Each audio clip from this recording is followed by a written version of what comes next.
Hi అండి.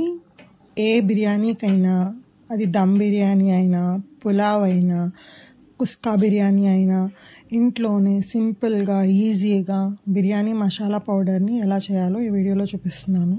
దీనికోసం మనం 2 జాపత్రి, 1 జాజికాయ ఎక్కువ తీసుకుంటే దాని ఫ్లేవరే ఎక్కువ వస్తుంది కాబట్టి దాన్ని వీలైనంత వరకు తక్కువ తీసుకోండి. 1 స్పూన్ జీరా, 1 స్పూన్ సోంపు, 2 స్పూన్లు ధనియాలు, 2 ఇంచులు దాల్చిన చెక్క, 6 లవంగాలు, 6 యాలకులు, 15 జీడిపప్పులు, 2 star Anees flowers and 1 spoon మిరియాలు, 2 బిర్యానీ ఆకులు.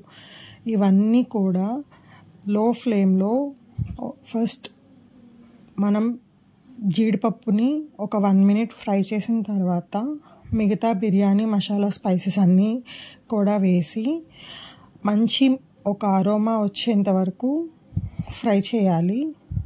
ఆ తర్వాత దీన్ని చల్లారబెట్టుకొని మనం బ్లెండర్లో వేసి పౌడర్లా మెత్తగా గ్రైండ్ చేసుకోవాలి. అంతే, బిర్యానీ మసాలా పౌడర్ రెడీ అయిపోతుంది.